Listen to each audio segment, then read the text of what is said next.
Hey guys, my self Chandan Kumar आप लोगों का चैनल गेन नॉलेज में स्वागत करता हूँ गाइज। मैंने आप लोगों को जो टॉपिक आप लोगों को इससे पहले पढ़ाए हैं, आप लोगों को यूनिट्स एंड डायमेंशन मैंने पढ़ाया, आप लोगों को मैंने वेक्टर पढ़ाया, थर्मोडाइनमिक्स पढ़ाया, फोर्सेज पढ़ाया, हीट हीट फोर्सेज पढ़ाया, हीट पढ़ाया। फिर उसके बाद क्या, उसके बाद मैंने क्या पढ़ाया, उसके बाद मैंने आपको हाल ही में आप लोगों को सब मैकेनिकल प्रॉपर्टीज ऑफ मैटर उसको मैंने खत्म किया गाइज। अब मैंने गाइज मैं आप लोगों के लिए बहुत ही इंपॉर्टेंट टॉपिक शुरू करने जा रहा हूँ गाइज, वेव्स। ठीक है गाइज, एक लेक्चर और मुझे लाना है सब मैकेनिकल प्रॉपर्टीज ऑफ मैटर पे, वो मैं गाइज जरूर लाऊंगा। उसका लिंक आपको डिस्क्रिप्शन बॉक्स में जरूर मिल जाएगा कि कब आएगा वो वीडियो। साथ ही साथ मैं जितने टॉपिक मैंने आपको कराया है उस पर कम से कम हर टॉपिक का कम से कम मैं 4 वीडियोज लाऊंगा। हर टॉपिक पे मैं 4 वीडियोज कम से कम लाऊंगा और उसमें आपको कम से कम काफ़ी सारे क्वेश्चंस आपको कराऊंगा। अभी गाइज थोड़ा मैं थ्योरी को आगे बढ़ा रहा हूँ ताकि आप लोगों का सिलेबस जल्दी कंप्लीट हो। मैं ये नहीं चाहता हूँ मेरे वजह से आप लोगों का सिलेबस में डिलेशन हो। ठीक है गाइज, मैं चाहूँगा सिलेबस आप लोगों का टाइम पे ख़त्म हो, सिलेबस आप लोगों का टाइम पे ख़त्म हो, सिलेबस में आपका डिले कहीं पे भी नहीं हो, एकदम टाइमली आप लोगों का गाइज सिलेबस चले। इसलिए मैं आप लोगों का सिलेबस कभी भी डिले नहीं करूँगा, मेरी ये आदत ही नहीं है। तो गाइज मैं आप लोगों को शुरू करता हूँ गाइज वेव्स में। आप लोगों का बहुत इंपॉर्टेंट टॉपिक है, आप लोगों को जानना चाहिए कि देखिए, जब मैं शुरू करूँगा गाइज वेव, ठीक है गाइज, अब वेव में अगर गाइज मैं शुरू करूंगा तो वेव में दो तरह के वेव में आप लोगों को जो 11th में आप लोगों को वेव पढ़ने हैं वो दो कंपोनेंट पे पढ़ने हैं। एक पढ़ने हैं string wave, string waves, string waves, और दूसरे में गाइज आप लोगों को पढ़ने हैं साउंड वेव्स। ठीक है गाइज, आप लोगों को क्या क्या पढ़ने, एक पढ़ने स्ट्रिंग वेव्स, एक पढ़ने आप लोगों को साउंड वेव्स। ठीक है गाइज, अब देखिए स्ट्रिंग वेव्स और साउंड वेव्स के बारे में बात करूं तो मैं थोड़ा सा बताता हूं, बाकी मैं आप लोगों के लिए डिटेल में आ रहा हूं कि देखिए वेव में जब अगर दो पार्ट है स्ट्रिंग वेव और साउंड वेव। स्ट्रिंग वेव क्या है? Waves on a string, waves on a string.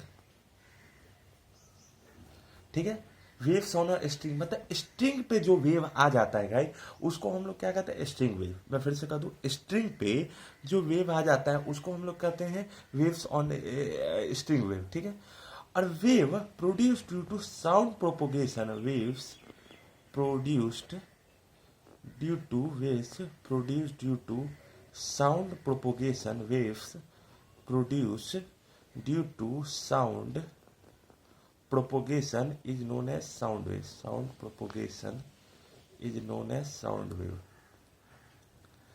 मैंने क्या कहा? मैंने कहा string waves, waves on a string. ठीक है गाइस, साउंड वेव, वेव्स मतलब waves produce due to sound propagation. ठीक है गाइस, अब देखिए गाइस, जब आप लोगों को ये पता है कि वेव्स में आप लोगों को दो पार्ट मैंने तोड़ दिया, स्ट्रिंग वेव और साउंड वेव। देखिए, लेकिन मैं आप लोगों को आज शुरू करूंगा स्ट्रिंग वेव से, साउंड वेव अपन लोग इसके बाद में आऊंगा। ठीक है गाइस, मैं आप लोगों को शुरू करूंगा स्ट्रिंग वेव से, साउंड वेव में बाद में आऊंगा। ठीक है, अब देखिए ध्यान से आप सुनिएगा, मैं आप लोगों को सारा टॉपिक एकदम डिटेल में आप लोगों को ले जाने जा रहा हूँ। अब स्ट्रिंग वेव और साउंड वेव को अगर आप लोगों ने आप लोगों को समझना होगा तो आप लोग ये देखिएगा कि देखिए आपने कभी देखा होगा कि अगर कभी भी अगर भीड़ में अगर भीड़ में अगर मान लीजिए यहाँ पे सिनेमा हॉल टिकट है, यहाँ पे सिनेमा हॉल बूथ है जहाँ पे हम लोग सिनेमा हॉल टिकट लेते हैं, मान लीजिए ऐसे खिड़की मान लेते हैं, यहाँ पे हम लोग अगर सिनेमा हॉल टिकट है यहाँ पे बूथ लेते हैं, तो अगर मान लीजिए गाइज अगर यहाँ पे बहुत सारे, एक आदमी ऐसे खड़ा है, दूसरा आदमी ऐसे खड़ा है, तीसरा ऐसे खड़ा है और चौथा ऐसे खड़ा है। ठीक है ना, अब मान लीजिए जब टिकट काउंटर जब चारों लोग लेने गए तो हो सकता है टिकट काउंटर गए चारों लोग लेने गए तो हो सकता है कि जब लास्ट में जब समय काफी कम बचा होगा तो टिकट काउंटर बंद होने ही वाला होगा गाइस। ठीक है, मैं क्या कर रहा हूँ, जब टिकट काउंटर सभी बंदे लेने गए तो जब लास्ट में जब गए तो हो सकता है जब टिकट काउंटर में लेने गए होंगे तब बहुत ही कम टिकट बचा हुआ होगा या टिकट ना के बराबर गाइस बचा हुआ होगा। मैं क्या कर रहा हूँ, बहुत कम टिकट बचा होगा या टिकट ना के बराबर बचा होगा। अब जैसे ही मैं कर रहा हूँ टिकट ना के बराबर बचा होगा तो क्या होगा, लोगों के बीच में हरकंप मच जाएगी। हरकंप कुछ इस तरीके से मच जाएगी कि कौन बंदा टिकट ले पाता है, क्योंकि सभी को तो गाइस टिकट मिलने वाला नहीं है। अगर 4 लोग हैं तो सभी बंदे को, अगर 4 लोग हैं तो सभी बंदे को गाइस टिकट मिलने वाला नहीं है।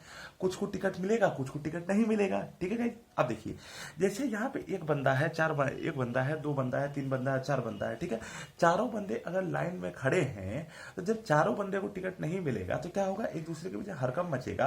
तो ये आदमी इसको धक्का देगा, क्योंकि ये आदमी इसको धक्का दिया तो क्या हुआ, एनर्जी क्या हुआ, एनर्जी क्या हुआ गाइस, ट्रांसफर हुआ। एनर्जी का इस ट्रांसफर हुआ, जिसकी वजह से ये इसको धक्का दे देगा, ये इसको धक्का होगा। तो क्या खुद आदमी यहां से लेकर यहां तक पहुंच गया, नहीं पहुंचा। लेकिन जो एनर्जी उसने इसको ट्रांसफर की, मान लीजिए किसके फॉर्म में की, काइनेटिक एनर्जी के फॉर्म में की। मान लीजिए in the form of guys, मैं मान लेता हूं in the form of kinetic energy, in the form of kinetic energy के फॉर्म में की। तो जो बंदा यहाँ पे है वो अपना काइनेटिक एनर्जी इसको ट्रांसफर किया होगा, वो अपना काइनेटिक एनर्जी इसको ट्रांसफर किया होगा, और वो अपना गाइड काइनेटिक एनर्जी गाइड इसको ट्रांसफर किया होगा। आप समझ रहे हैं गाइड, ये वो अपना काइनेटिक एनर्जी इसको ट्रांसफर किया, वो अपना इसको ट्रांसफर किया होगा, वो अपना इसको ट्रांसफर किया होगा। अब जैसे ही एक बंदे ने अगले को काइनेटिक एनर्जी ट्रांसफर की, अगले ने इसको की, अगले ने इसको की, ऐसे करके अगर गाइस काइनेटिक एनर्जी अगर लगातार गाइस ट्रांसफर होते गई, क्या ये बंदा खुद उठ के यहाँ पहुंचा, नहीं पहुंचा। खुद उठ के यहाँ पहुंचा, नहीं पहुंचा, लेकिन जो एनर्जी ट्रांसफर की वो यहाँ पहुंचा।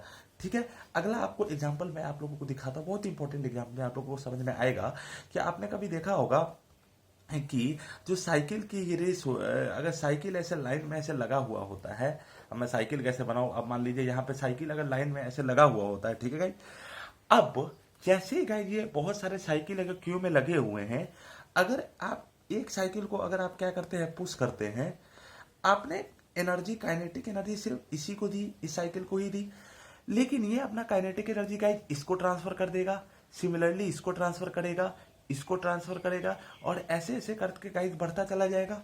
ठीक है, लेकिन वास्तव में आपने काइनेटिक एनर्जी एक ही को ट्रांसफर की थी, आपने बहुत सारे को एनर्जी ट्रांसफर नहीं की थी, लेकिन वास्तव में मूव तो चारों साइकिल कर किया। सिमिलरली मैं आपको एग्जांपल दूंगा कि अगर आपने देखा होगा कि अगर पानी अगर कहीं पे ठहरा हुआ है, अगर पानी कहीं पे ठहरा हुआ है, तो आपने ये देखा होगा कि अगर मान लीजिए मैं इसमें ये क्या है, इसको अगर मैं मान लू स्टिल वाटर मतलब क्या हो, स्टिल वाटर में क्या है, पानी अगर ठहरा हुआ है, जैसे पानी ठहरा हुआ था, अगर ये जो पेबल्स हैं, ये पेबल्स या स्टोन मान लीजिए, ये जो पेबल्स है या स्टोन, इसको अगर गाइज यहाँ पे मैं ड्रॉप कर देता हूँ, मैं ड्रॉप कर रहा हूँ गाइज, गिरा नहीं रहा हूँ, गिराऊंगा तो कुछ अलग कंसेप्ट बन जाएगा, इसलिए मैं इसको कर रहा हूँ, ड्रॉप कर देता हूँ। ये जो पेबल्स हैं या फिर स्टोन है, अगर इसको गाइज मैं इस पे अगर ये पेबल्स या स्टोन को अगर गाइज ये स्टिल वाटर में अगर गाइज मैं ड्रॉप कर दूंगा, तो जब यहाँ पे इसके साथ वो कांटेक्ट में आएगा, जब यहाँ इसके साथ कांटेक्ट में आएगा, तो ऐसे सिचुएशंस में गाइज क्या होगा, यहाँ पे एक आप देखिएगा सर्कुलर वेव ऐसे करके बनना शुरू हो जाता है गाइज।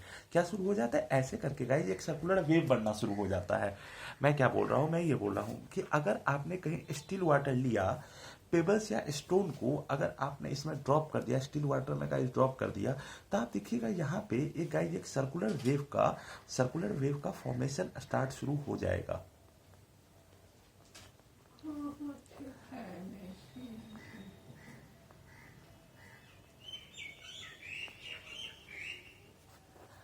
तो इससे हम लोगों को क्या कॉन्सेप्ट मिला, इससे हम लोगों को कॉन्सेप्ट गाइज ये मिला कि वेव वास्तव में अगर किसी मीडियम में वेव को अगर जनरेट किया जाए, अगर किसी मीडियम में वेव को जनरेट किया जाए, अगर किसी मीडियम में वेव को जनरेट किया जाए,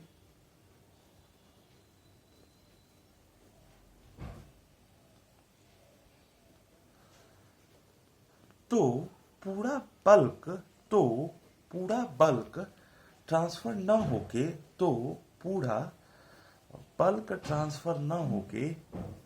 सिर्फ एनर्जी ट्रांसफर होता है, तो पूरा बल्क ट्रांसफर न होके केवल एनर्जी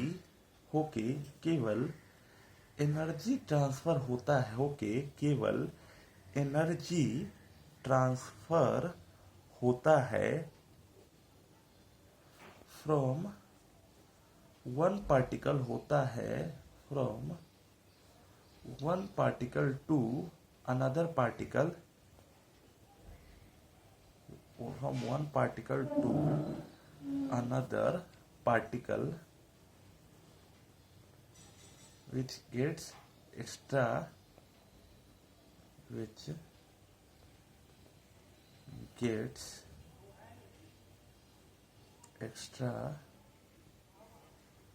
एनर्जी।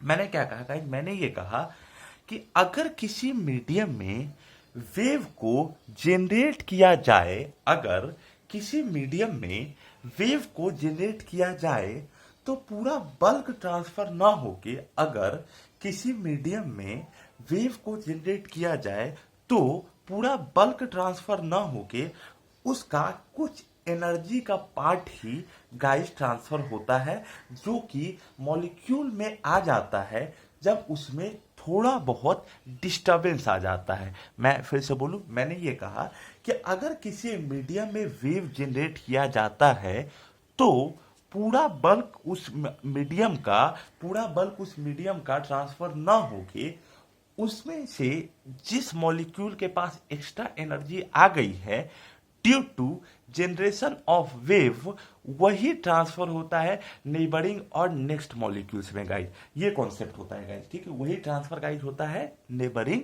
और नेक्स्ट मॉलिक्यूल्स में। अब अगर आपसे कोई पूछे कि वेव क्या होता है, वेव का आप एग्जांपल बताइए, तो देखिए वेव का एग्जांपल गाइस होता है ट्रैवलिंग डिस्टर्बेंस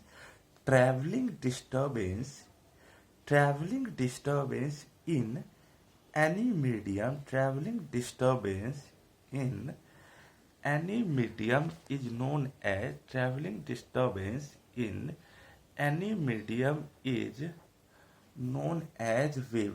मतलब किसी भी मीडियम में जो डिस्टर्बेंस ट्रैवल कर रहा है उसको गाइस हम लोग क्या कहते हैं? वेव कहते हैं। किसी भी मीडियम में जो डिस्टर्बेंस ट्रैवल करता है गाइस उसको हम लोग क्या कहते हैं? वेव।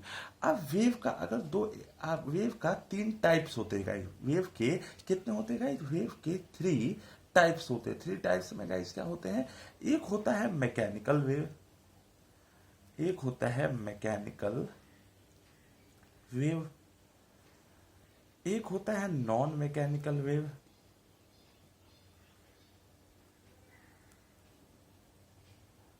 एक होता है इलेक्ट्रोमैग्नेटिक वेव।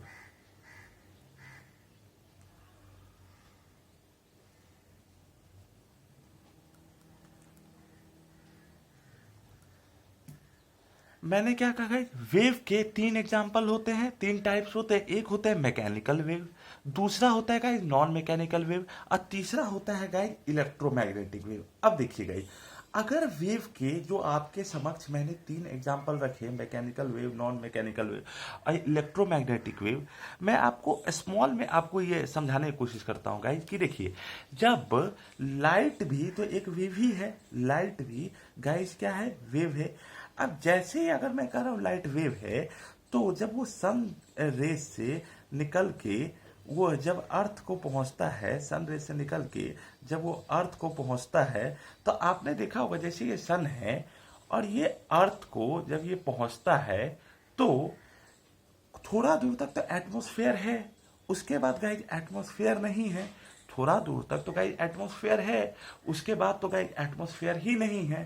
तो इस वजह से भी, लेकिन लाइट जो होता है सन से अर्थ को पहुंच ही जाता है गाइस। मतलब इसको लाइट को मूव करने के लिए कोई भी मीडियम नहीं रिक्वायर्ड होता है। मतलब इसका मतलब गाइस क्या हुआ? ये हुआ कि अगर आपने एक अर्थ लिया और सन लिया, सन का रे जब गाइस निकलता है और अर्थ को जब पहुंचता है तो जो सनलाइट रे है जब अर्थ को पहुंचेगा, जो सनलाइट रे है अर्थ को पहुंचेगा तो मीडियम तो थोड़ा दूर तक है, उसके बाद मीडियम नहीं है। मीडियम तो थोड़ा दूर तक है, उसके बाद गाइस मीडियम नहीं है, ठीक है। अब जैसे ही मैं कह रहा हूं मीडियम थोड़ा दूर तक है और उसके बाद गाइस मीडियम नहीं है, तो अर्थ को क्या होता है? क्योंकि अब इससे क्या प्रूफ होता है? इससे ये प्रूफ होता है कि लाइट को प्रोपोगेशन करने के लिए कोई मीडियम की आवश्यकता नहीं होती। लाइट को प्रोपोगेशन करने के लिए कोई मीडियम की आवश्यकता नहीं होती, मतलब नॉट मीडियम रिक्वायर्ड, ठीक है। लेकिन लाइट को हम लोग ऐसे इस कंडीशन पे हम लोगों को रखना चाहिए। देखिए मैकेनिकल वेव में क्या होता है, कोई मीडियम रिक्वायर्ड नहीं होती, नॉन मैकेनिकल वेव में मीडियम की रिक्वायरमेंट होती है, ठीक है गाइस। अगला एग्जांपल आपने देखा होगा, मैं आपको कि अगर मान लीजिए आप यहाँ पे एक ग्लास मान लेते, क्या मान लेते हैं गाइस, ग्लास मान लेते। जैसे ही अगर यहाँ पे गाइस मैंने ग्लास माना और इसमें क्या कर देते, एक ट्यूनिंग फॉर्क इसके अंदर रख देते, क्या रख देते guys, tuning fork, tuning fork रख देते हैं। अब जैसे ग्लास के अंदर मैंने ट्यूनिंग फॉर्क रखा तो इस वजह से गाइस क्या होगा कि इसमें से साउंड निकलना शुरू हो जाएगा, ठीक है। साउंड जैसे ही गाइस अगर इसमें निकलेगा तो इस वजह से गाइस क्या होगा, इस वजह से ये होगा कि आसपास में जितने लोग बैठे हुए होंगे, जो कम्युनिटी ग्रुप बैठी होगी, उन सभी को ये साउंड पहुंचेगा, ठीक है गाइस। अब देखिए इसको मैं थोड़ा सा आपको और चेंज करता हूं, इसको एक काम करता हूं गाइस, मैं ऊपर से पूरा सील कर देता हूं। क्या कर देता हूं, ऊपर से गाइस मैं पूरी तरह से सील्ड कर देता हूं। जैसे ही मैंने ऊपर से उसे सील्ड किया तो मैं क्या देखूंगा, अगर ये ग्लास हुआ, ऊपर से गाइस मैं क्या कर देता हूं, उसको मैं सील्ड कर देता हूं। जैसे ग्लास को मैं सील्ड करता हूं और इसको, या फिर आप ऐसे कर सकते हैं कि जब ये ओपन था इसका सारा एयर मैं निकाल लेता हूं और यहां पे मैं क्या क्रिएट कर देता हूं, इवैक्यूएशन क्रिएट कर देता हूं। क्या क्रिएट कर देता हूं, इवैक्यूएशन क्रिएट कर देता हूं। इवैक्यूएशन क्रिएट करने का मतलब क्या हुआ, इवैक्यूएशन क्रिएट करने का मतलब क्या होता है कि गाइस मैं वैक्यूम क्रिएट कर देता हूं। अब मान लीजिए ग्लास में अगर आपने इवैक्यूएशन क्रिएट किया, ऊपर से अगर आपने उसे ऊपर से आपने मुझे सील्ड कर दिया, ठीक है, ऊपर से आपने मुझे सील्ड कर दिया, ठीक है। अब इवैक्यूएशन क्रिएट मैं कर देता हूं, इवैक्यूएशन क्रिएट कर देता हूं, ठीक है। अब देखो जैसे ही मैं इवैक्यूएशन अगर क्रिएट कर दूंगा और ऊपर से गाइस जब मैं सील्ड कर दूंगा तो ये पूरा क्या होगा, वैक्यूम क्रिएट हो जाएगा। जैसे ही अगर वहां पे ऊपर से वैक्यूम क्रिएट होगा तो इस साउंड जो ट्यूनिंग फॉर्क से निकलेगा उसे मीडियम नहीं मिलेगा। अब यहां इसके अंदर अगर मैं कोई कॉन्टैक्ट लाके, अगर कोई हियरिंग एड लगा के अगर सुनने वाला बना दूं, आप देखिएगा आवाज आएगा ही नहीं आएगा, ठीक है, आवाज आएगा ही नहीं। मतलब साउंड को ट्रैवल करने के लिए मीडियम की आवश्यकता होती है गाइस। साउंड को ट्रैवल करने के लिए मीडियम की आवश्यकता होती है गाइस। तो इसका मतलब क्या हुआ, इसका मतलब ये हुआ कि साउंड क्या है, एक साउंड को ट्रैवल करने के लिए एक मीडियम की आवश्यकता होती है गाइस। इसका मतलब ये मैकेनिकल वेव मैकेनिकल वेव का मतलब क्या हुआ, मैकेनिकल वेव का मतलब हुआ जिसे मीडियम की आवश्यकता नहीं होती है। नहीं, मैकेनिकल वेव उसको कहते हैं जिसे एक जगह से दूसरे जगह प्रोपोगेट करने के लिए मीडियम की आवश्यकता होती है। नॉन मैकेनिकल वेव उसको कहते हैं जिसको एक मीडियम से दूसरे मीडियम ट्रैवल करने के लिए कोई मीडियम के आवश्यकता नहीं होती है।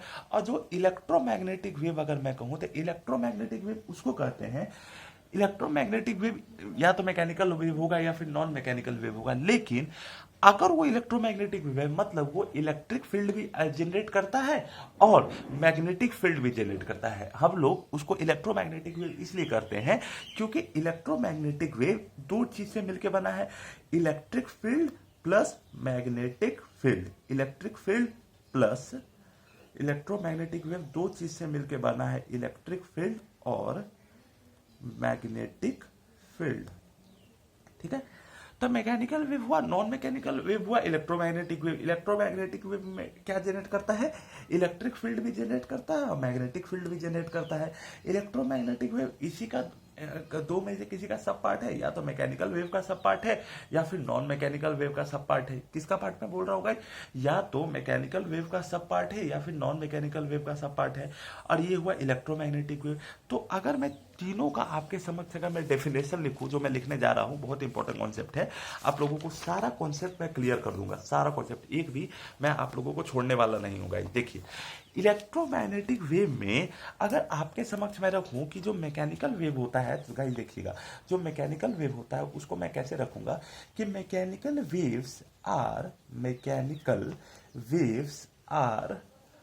those mechanical waves are those waves which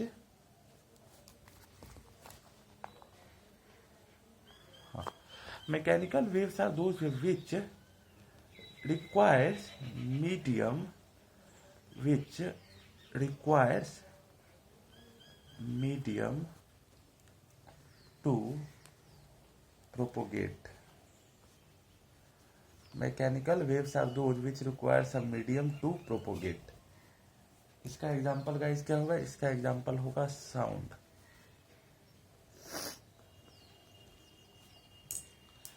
फिर आएगा नॉन मैकेनिकल वेव।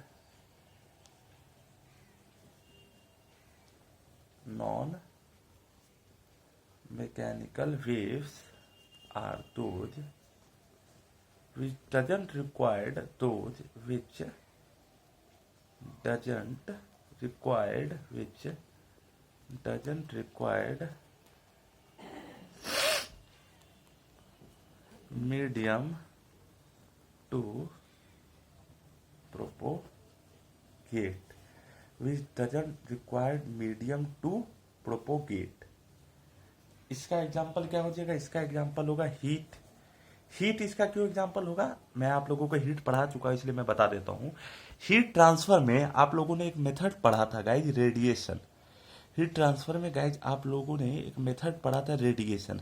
रेडिएशन में आपने ये पढ़ा था कि जो सन है उसका जो सनलाइट से जो हीट एनर्जी निकलता है, बीच में काफ़ी स्पेस खाली होने के बावजूद भी, क्योंकि एटमॉस्फेयर तो कुछ लेवल ही तक है, वो अर्थ सरफेस को हिट करता है, स्ट्राइक करता है by the method of radiation. तो अगर इस हीट को अगर आप लोगों को मीडियम की आवश्यकता होती तो क्या इतना ज़्यादा डिस्टेंस जो खाली है उसमें ट्रेवल कर पाता? नहीं कर पाता।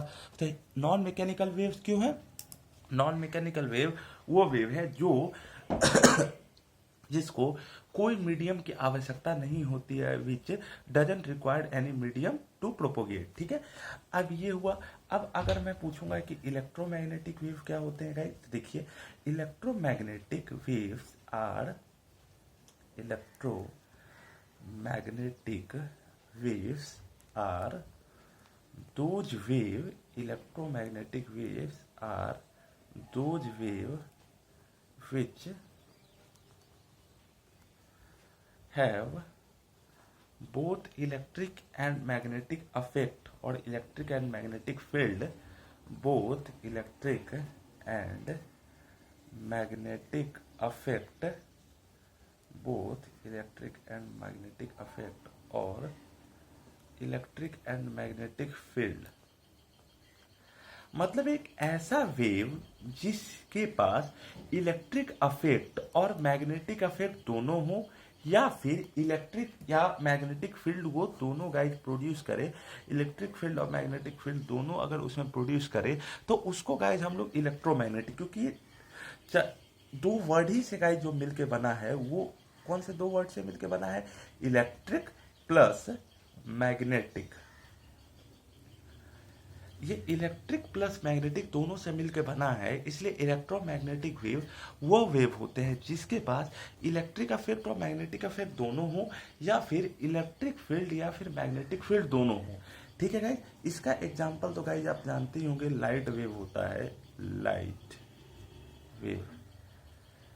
इसमें आप डिटेल में आप पढ़िएगा, जब मैं आप लोगों को 12th क्लास में मैं पढ़ाऊंगा कि इलेक्ट्रिक फील्ड, यहाँ पे जो इलेक्ट्रिक फील्ड होता है और मैग्नेटिक फील्ड होता है, ये एक दूसरे के परपेंडिकुलर होते हैं।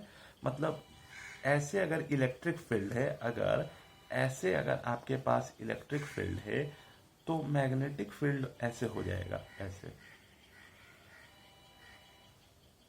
ऐसे। ये मैं थोड़ा ओवरलैप करा दिया, लेकिन ऐसे ही पास होते रहता है, ठीक है। तो इलेक्ट्रिक फील्ड और मैग्नेटिक फील्ड ये हो जाता है गाइज। अब वही E अपॉन बी जो होता है गाइज, ये होता है 376 ओम के बराबर, जिसको हम लोग कहते हैं pointing vector, POINTING, pointing vector. तो ये गाइज होता है इलेक्ट्रोमैग्नेटिक वेव के बारे में। तो ये इस लेक्चर में आपको तीनों वेव के बारे में मैंने आपको बताया, साथ ही साथ मैंने आपको तीनों वेव की गाइज इंट्रो दी। अब गाइज मैं आने वाले लेक्चर का आप लोग इंतजार कीजिएगा, मैं जरूर आपको इसमें आगे मैं बताऊंगा गाइज। Thank you guys. अगर आपको मेरा वीडियो कैसा लगा आप कमेंट बॉक्स में जरूर लिखिए। Thank you guys for giving me your valuable time. Thank you.